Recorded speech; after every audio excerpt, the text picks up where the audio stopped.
What if I told you one man's bold decision-making and fearless leadership flipped the entire course of World War II? We're talking about General George S. Patton, the man who took on the desert sands of North Africa and changed history. Against all odds, Patton's audacity and unrelenting drive didn't just help win battles. It turned the tide of the war in favor of the Allies. Ready to uncover how Patton's daring moves reshaped the fate of WWII? Let's dive into the battlefield and find out.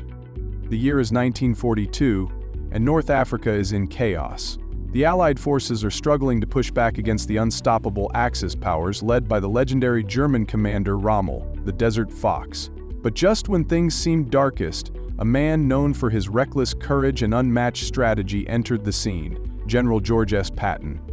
His arrival marked a pivotal moment, not just for the Allies, but for the entire course of World War II. But how did Patton, with his bold tactics and military brilliance, manage to turn the war around?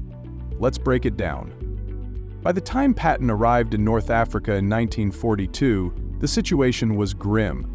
The US forces were demoralized after suffering defeats, and the Axis powers were gaining ground. But Patton wasn't the type to sit idly by. He immediately set out to shake things up. His first job? Rebuild the confidence of his troops. His leadership style was anything but soft. Discipline, boldness, and intensity, those were Patton's cornerstones. He demanded perfection, and while some soldiers hated it, many rose to the challenge. Patton knew that in times of war, hesitation could lead to death. His decision-making was rapid, often risky, and occasionally controversial, but he understood that the boldest moves were often the most necessary. Enter March 1943, the Battle of El Guitar, Patton's first major test. The Allies were facing fierce opposition, and it seemed like victory was out of reach. The German forces under Rommel's command were skilled, entrenched, and ready for a fight. But Patton wasn't intimidated. He saw an opportunity where others saw a dead end. Instead of waiting, he struck first, using his trademark aggressive tank tactics and shaking up the battle with his daring strategy. His boldness paid off. Patton's forces crushed the German lines, securing a decisive victory. This win wasn't just about a battlefield triumph. It was a morale booster for the Allies, proving that they could beat the Axis forces head-to-head. This victory also shattered the myth of Rommel's invincibility. Now, let's talk about Kasserine Pass, a critical moment where the US forces suffered one of their most humiliating defeats. The Axis forces crushed the Allies there, and morale hit rock bottom. But rather than becoming discouraged, Patton saw this as his opportunity. He was given command of the US II Corps after the disaster, and he knew exactly what needed to be done: rebuild confidence, improve strategy, and reorganize the army. Within weeks, Patton transformed the Corps into a finely tuned fighting machine. He instilled new tactics, better communication, and a renewed sense of aggression. The outcome?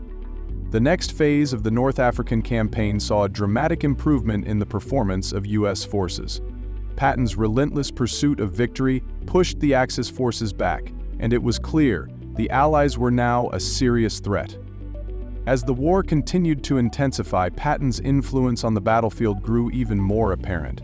By May 1943, the Axis forces were cornered in Tunisia. Their defeat was inevitable, but Patton didn't give them a chance to recover. He continued to push forward with unparalleled aggression and strategic brilliance. The final Allied victory in Tunisia wasn't just a tactical win, it was a game-changer for the entire war effort. Patton's leadership in North Africa didn't just secure a victory, it redefined the Allies' approach to warfare. His bold tactics and relentless pursuit of victory were key in breaking the Axis hold on the Mediterranean, opening the door for the Allied invasion of Sicily, and ultimately leading to the Allied invasion of Italy. So why does Patton's leadership in North Africa still matter today? Well, his actions didn't just result in military victories. Patton's impact was felt far beyond the battlefield.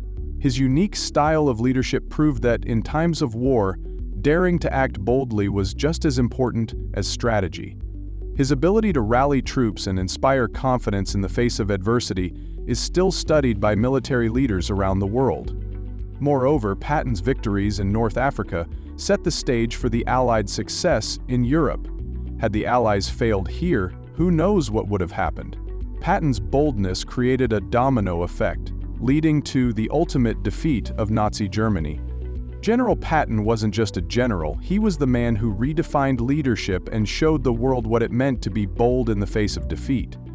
His time in North Africa not only turned the tide of World War II, but also reshaped the future of the war effort.